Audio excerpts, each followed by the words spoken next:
కానీ స్వామి, పంచాయతీలో మనం ఇది ఎలా నిరూపించగలం? రామ్జీ దోషని సాక్ష్యం చూడు, పంచాయతీకి ఎవరైతే వస్తారో వాళ్లలో ధర్మం పట్ల విశ్వాసం గలవాళ్లే ఉంటారు. అందుకని నువ్వు ప్రతి మాటకి ధర్మాన్ని అడ్డుపెట్టాలి. జనాల్ని ధర్మం పేరు చెప్పి ఉద్వేగపరచాలి. అప్పుడు వాళ్లలో ఎవరో ఒకరు వచ్చి ధర్మానికి కొమ్ము కాస్తారు. వాళ్ల భుజం మీదే తుపాకీ పెట్టి మనం కాల్చాలి. ఏ గుంపులోనైనా అలాంటి వాళ్ళు ఖచ్చితంగా ఉంటారు.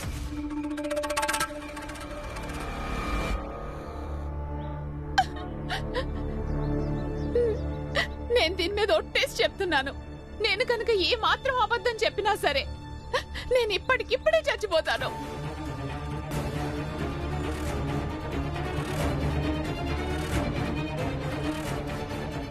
ఏం రామ్జీ, నువ్వు కూడా ఈ ముసలి తల్లి భక్తి విశ్వాసాల మీద ప్రమాణం చేసి చెప్పగలవా?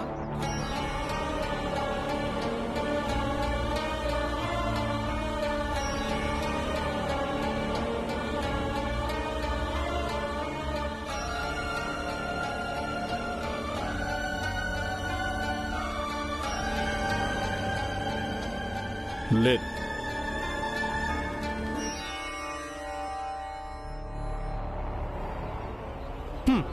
చూడండి, ఏమంటున్నారు మీరు? నాన్న నువ్వు ఒట్టేసి చెప్పు. మీరు ఒట్టేసి చెప్పండి. నువ్వైనా చెప్పొద్దు నాయన. అవునన్నయ్య, ఒట్టే. రామ్జీ, నీ గురించి అసలు ఎలా అనుకోలేదు. రామ్జీ, మన మధ్య జాతి విభేదాలున్నాయి నిజమే, కానీ మేమెప్పుడూ కూడా నీ వ్యక్తిత్వం మీద సందేహపడలేదు. నువ్వు చాలా దిగజారిపోయావు రామ్జీ. ఏం ఆలోచిస్తున్నారు? మీరు ఓటేయండి. అవును నాన్న, మా అందరికి తెలుసు ఇది తప్పుడు ఆరోపణ అని. అయితే రుజువైపోయింది, ఈ రామ్జీని దోషి అని. కాదు కాదు. కాబట్టి ఇతనికి తప్పకుండా శిక్ష పడి తీరాల్సిందే. శిక్ష ఏమిటో మీరందరూ నిర్ణయించండి.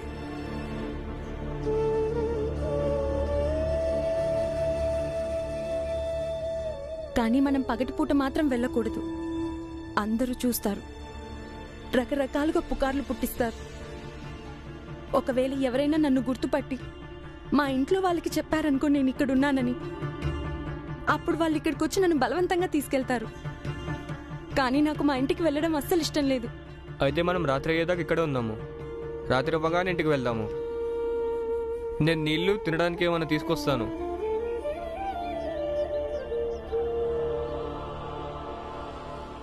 స్వామి, ఇతనికి ఏం శిక్ష వెయ్యాలో అది మీరందరూ నిర్ణయించండి.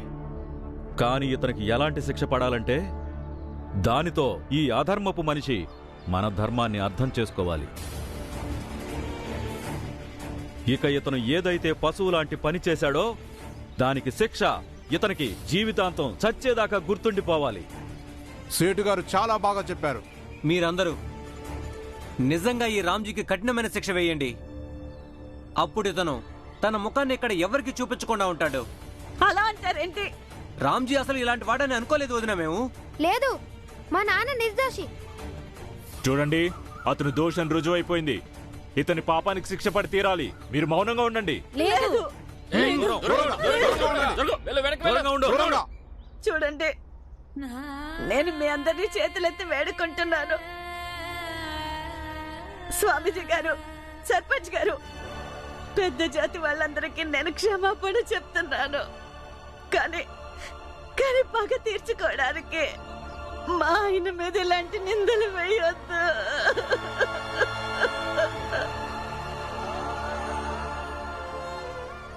ఆయన ఇలాంటి పరిస్థితుల్లో కూడా అలాంటి పని చేయరు. నేను మీ అందరికి దండం పెడుతున్నాను, ఆయన వదలండి. భీమాబాయ్, మీరందరూ ఇంటికెళ్ళండి. వాళ్ళకి ఏది న్యాయం అనిపిస్తే అది చేయనివ్వు. అలా అంటారండి మీరు? అన్నయ్య, మా అందరికీ తెలుసు నువ్వెప్పటికీ ఇలాంటి పని చేయవని. మరి నువ్వు వీళ్ళందరికీ ఎందుకు నిజం చెప్పడం లేదు? చెప్పన్నయ్యా వీళ్ళకి. మీరు నిజం చెప్పండి.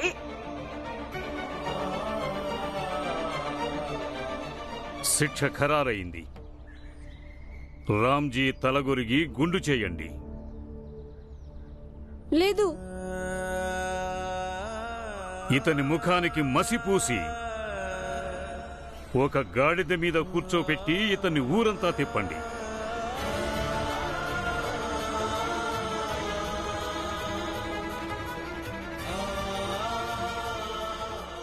ఎందుకంటే పశువులు వధించే పనిచేసి ఒక జాతి ఒక పశువుతో సమానమని తెలియాలి. తర్వాత ఇతను వదిలేయండి, గాలికి తిరగమని. అప్పుడు ఇతను తన ఇంటికి వెళ్ళకూడదు, వేరే వాళ్ళ ఎవ్వరి ఇళ్లలోనూ ఉండకూడదు. ఒకవేళ ఆకలేస్తే భిక్షం ఎత్తుకుని కడుపు నింపుకోవాలి. ఈ జాగ్రత్త కూడా తీసుకోండి, ఇతనికి భిక్ష దొరకకూడదు, గుడిలో తప్ప. ఎప్పుడైతే గుడిలో దొరికిన భిక్షతో ఇతను తన కడుపు నింపుకోవటం జరుగుతుందో అప్పుడు అర్థం చేసుకుంటాడు దేవాలయం అంటే ఏంటో, దేవుడంటే ఏమిటో, భక్తి అంటే ఏమిటో, ధర్మం అంటే ఏమిటో అని.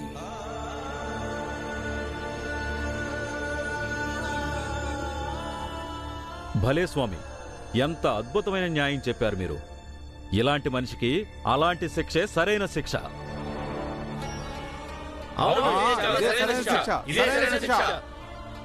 మంగళని పిలవండి. వద్దండి, అంత పని చేయకండి.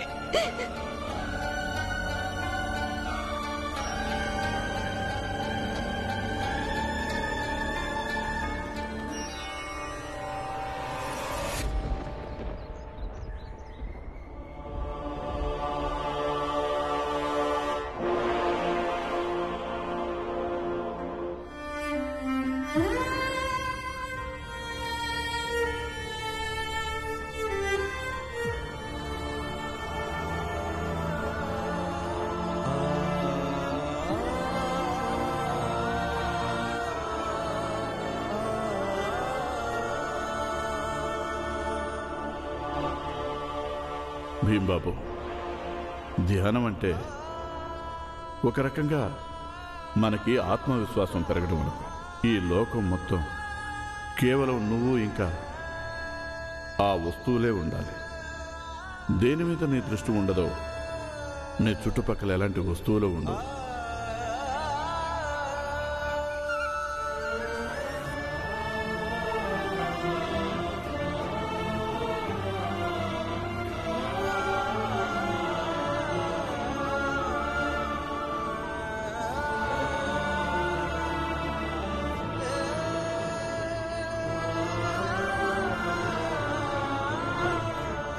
నాన్న నిర్దోషిని నిరూపించే సాక్ష్యం ఎక్కడి నుంచి తేవాలి?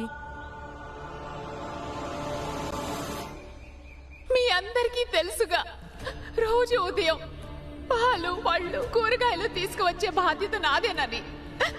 ఈ రోజు ఉదయం నేను పాలు పళ్ళు కూరగాయలు తీసుకుని తిరిగి వస్తుండగా దారిలో ఈ చిన్న జాతి వ్యక్తి. నేను ఇవాళ ఉదయం పాలు కూరగాయలు తీసుకురావడానికి వెళ్ళాను. అవి తీసుకొని తిరిగి వస్తుండగా ఈమె ఎదురుగా వచ్చి ఈమె నాతో తప్పుగా ప్రవర్తించింది. ఆ తర్వాత జనాల్ని పిలిచి నన్ను ఇరికించింది. వాళ్ళతో చెప్పింది నేను ఈమెతో తప్పుగా ప్రవర్తించానని.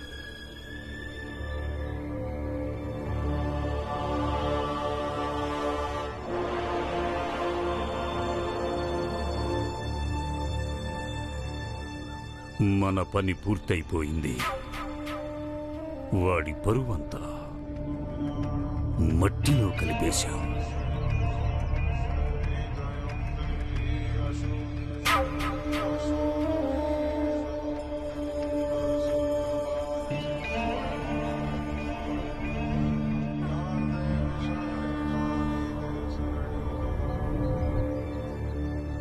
ఈ మనిషికి గుండు గీయండి.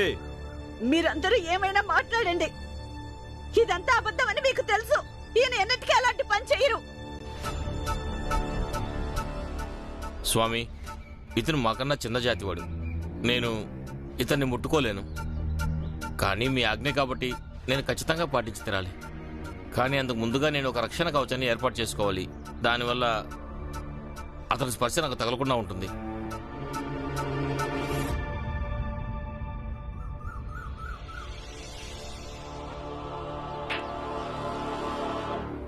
కూర్చోబెట్టండి. కూర్చో కూర్చో కూర్చో. వెనక్కి వెళ్ళండి, వెళ్ళండి.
ఆగండి.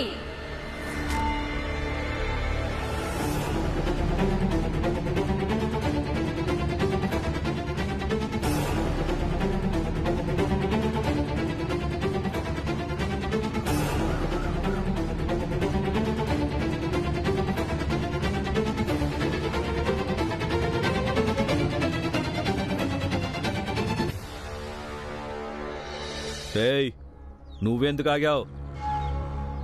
నీ పని నువ్వు చెయ్యి. వాడెప్పుడు అంతేలే, ఉపన్యాసాలు ఇస్తూ ఉంటాడు. కానీ ఈ ఉపన్యాసాల వల్ల ఏం ఉపయోగం ఉండదో. ఉపన్యాసాలు కాదు, సాక్ష్యం చూపిస్తాను.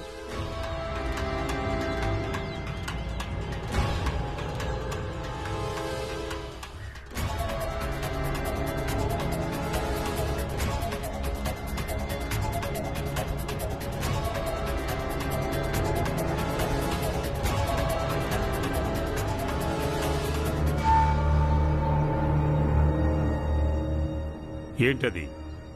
దీంట్లో పాల చెంబు ఇంకా కూరగాయలున్నాయి.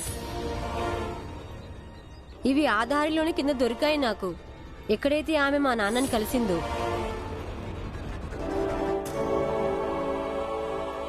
అయితే ఇది సాక్ష్యం ఎలా అవుతుంది? సరే, ఒక మాట చెప్పు భీమ్.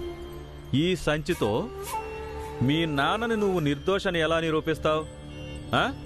సేటుగారు, ఈ సంచి వల్లే మా నాన్న నిర్దోషని రుజువవుతుంది.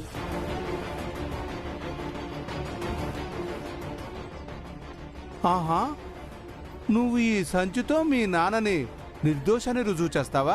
సరే అయితే చేసి చూపించు, మేము చూస్తాం. చెయ్యి చెయ్యి. మా నాన్న లెక్క ప్రకారం ఆయన పాలు కూరగాయలు తీసుకొని వస్తున్నాడు. అలాగే ఈమె లెక్క ప్రకారం ఈమె కూడా పాలు కూరగాయలు తీసుకొని వస్తుంది. ఆ లెక్కన అక్కడ 2 సంచులు ఉండాల్సి ఉంటుంది. కానీ అక్కడ 2 లేవు, కేవలం ఒకే ఒక సంచి ఉంది. ఆ సంచి ఇదే.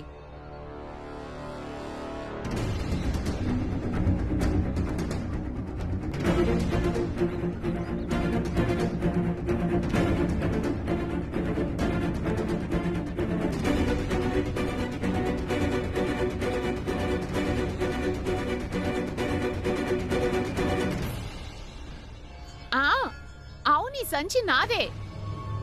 మీ నాన్న అబద్ధం చెప్తున్నాడు. అలాగా? సరే, ఈ సంచి మీదైతే మరి ఇది కూడా చెప్పండి. మరి మీరక్కడ ఏమేమి కూరగాయలు కొని తీసుకొస్తున్నారో?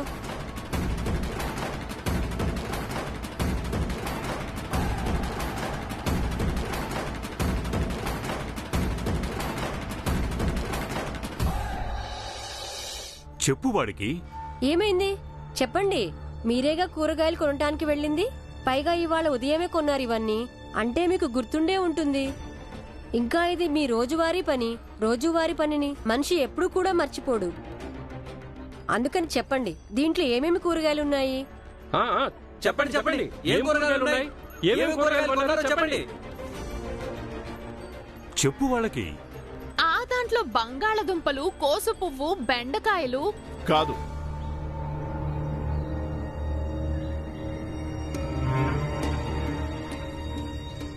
మెంతాకు, కాకరకాయలు, పచ్చిమిరపకాయలు, ఇంకా చిక్కుడుకాయలు.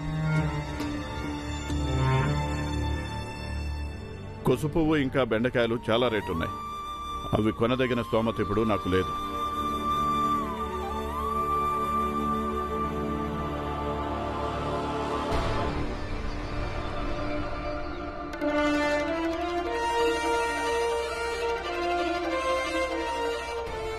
ఇవిగో చూడండి చిక్కుడుకాయలు. చూడండి చూడండి.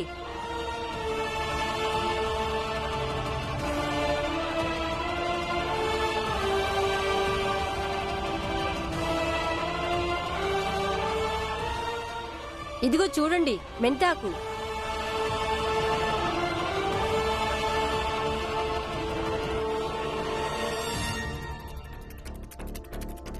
చూడండి కాకరకాయలు.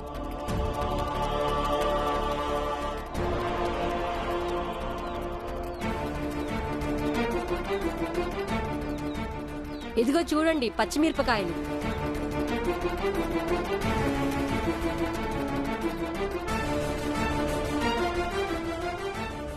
ఇది తప్ప దీంట్లో ఇంకేమీ లేవు. మీరందరూ చూడొచ్చు. చూడండి. అన్నీ అతను చెప్పినవి ఉన్నాయి. కూరగాయలన్నీ సరిగ్గా ఉన్నాయి.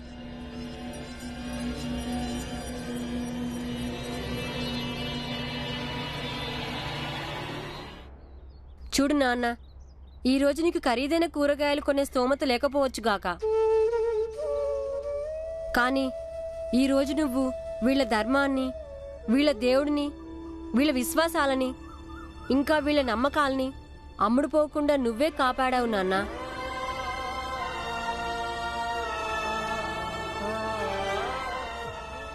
నాకైతే అర్థమయ్యింది.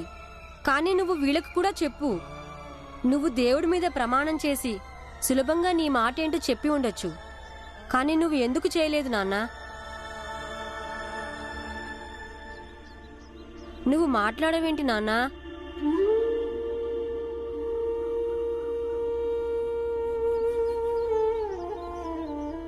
చూడండి స్వామి, ఒకవేళ నేననుకుంటే అప్పుడు ఈ పిన్ని పవిత్ర మాల మీద ప్రమాణం చేసి నేను కూడా నిజం చెప్పేవాణ్ణి. కానీ ఈమె నాకంటే ముందు ప్రమాణం చేసింది. ఒకవేళ నేను తర్వాత ప్రమాణం చేసుంటే అప్పుడు మా ఇద్దరిలో ఒకరి ప్రమాణం అబద్ధం అవుతుంది. పాపం ఈమె జీవితం అంతా ఈ దారం మీద పెట్టుకున్న విశ్వాసంతోనే గడుపుతుంది. ఈవిడ తన జీవిత సుఖదుఖాలు ఈ పవిత్రమైన ఆసరాతోనే గడిపింది. అలా చేస్తే అదంతా ఒక్క క్షణంలో అబద్ధమైపోతుంది. పాపం అప్పుడు ఆ దెబ్బని ఏమి తట్టుకునేది కాదు. చూడండి స్వామి, దేవుణ్ణి నమ్మడం తప్పు కాదు. కానీ మీలాంటి వాళ్ళందరూ దేవుణ్ణి మీకు అనుగుణంగా వాడుకోవడం తప్పు. విశ్వాసానికి ఇంకా అంధవిశ్వాసానికి తేడా ఉంటుంది. మీలాంటి ధర్మగురువులు చేయాల్సిన పని ఏంటంటే ఇలాంటి సున్నితమైన విషయాన్ని వివరించండి. అప్పుడు అందరూ మంచి మార్గంలో నడుస్తారు.